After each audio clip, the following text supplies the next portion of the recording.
Good afternoon po mga kapatid. The Lord is good, His love endures forever. Amen. Hallelujah. Ang topic ko po today is about prayer. Gaano ba kahalaga ang panalangin sa ating mga mananampalataya ng Diyos, sa mga nagtitiwala sa Panginoon. Amen. But before that, nais ko po sa inyong i-share ang testimony, maiksing testimony. At ito po yung maiksing istorya about dun sa aking asawa. Nung siya po ay nagkasakit, nalumpo siya, naging vegetable po. Hindi po siya makakilos. Kahit anong galaw niya sa kanyang kamay, hindi niya maikilos. Hallelujah. At ang kanyang mga katawan, hindi po niya maikilos. Kahit tabo, hindi po niya kayang hawakan. Nanalangin po kami mag-asawa kasamang aking anak na 8 years old at time, si Celine.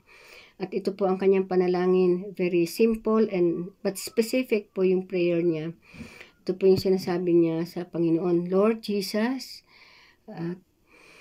pagpalain mo po si Papa, gumaling na po siya.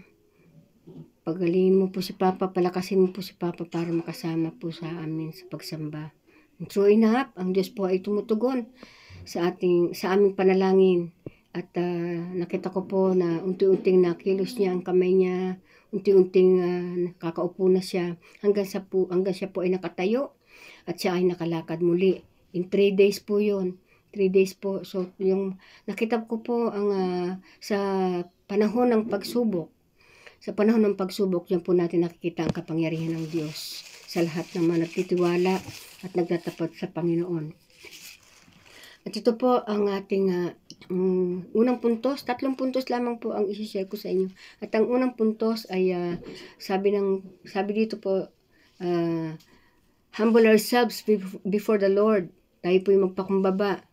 Amen. Sa lahat ng nagpapakumbaba, ang Diyos po ay patuloy na kumikilos o nagbibigay ng katugunan sa ating mga panalangin. Sabi nga po sa Jeremiah 2 Chronicles 7:14, if my people who are called by my name will humble themselves and pray and seek my face and turn from their wicked ways, then I will hear from heaven, I will forgive their sin and heal their land. Panginoon, napakabuti mo. Pagkat tinuturoan mo kami magpakumbaba, tinuturoan tayo ng Diyos na manalangin, tinuturoan tayo ng Diyos na magtiwala sa Kanya. Sa lahat ng panahon, siya ay Diyos sa atin. Amen? Ano mang sitwasyon sa buhay, ay merong katugunan ang Panginoon. Sabi nga po, andun yung confidence natin sa Kanya at hindi sa sarili nating kagustuhan. Yung inaamin natin yung kahinaan natin sa Panginoon. Sapagkat siya lamang po ang nakakatalos ng ating mga desire ng puso, ang pangailangan po natin.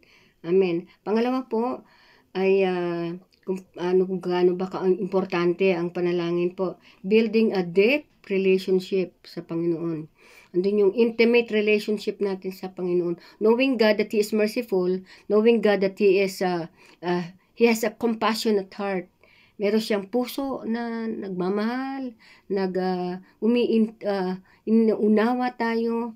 Ang Diyos na nagpapahalaga sa atin, ang Diyos na nagmamahal sa atin at nagmamalasakit sa atin. Siya po yung magkaroon tayo ng malalim na relasyon sa Panginoon. Sapagkat ang ating pagtitiwala sa Panginoon ay tunay na mahalaga sa Kanya. Kaya nga sabi po sa James 4:8, hallelujah, draw near to God and He will draw nigh to you.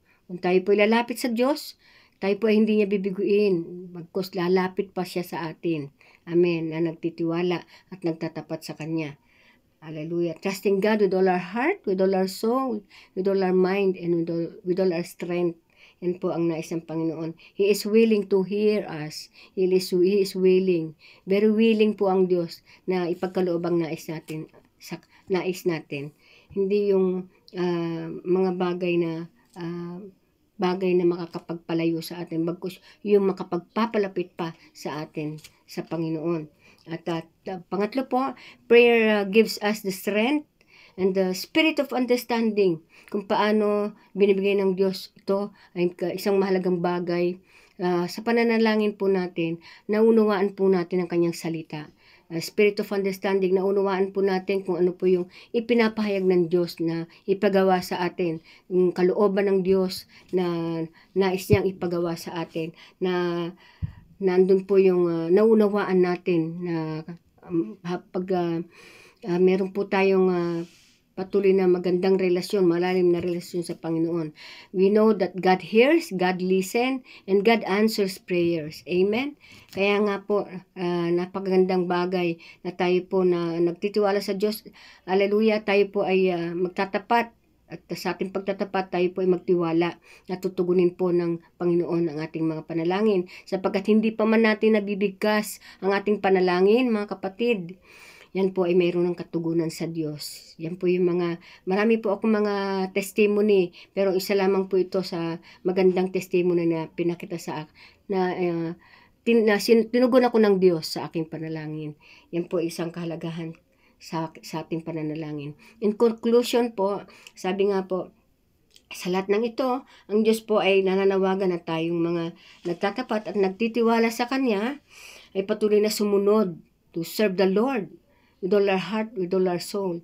Serve Him and worship Him. Sabi nga po, tayo po ay makapaglingkod ng buong pagpapasalamat sa kabutihan niya.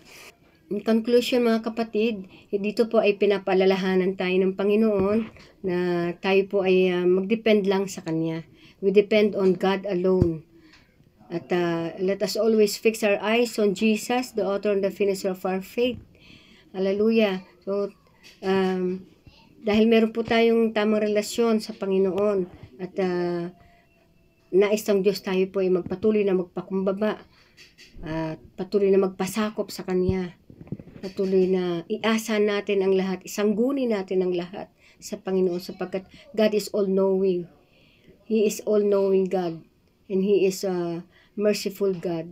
At yan po, paano po ba natin ma-apply ito sa ating buhay? At nais po ng Panginoon to make room to worship the Lord always. Make room to pray for Him. At trust in the Lord at all times. Yun lamang po mga kapatid.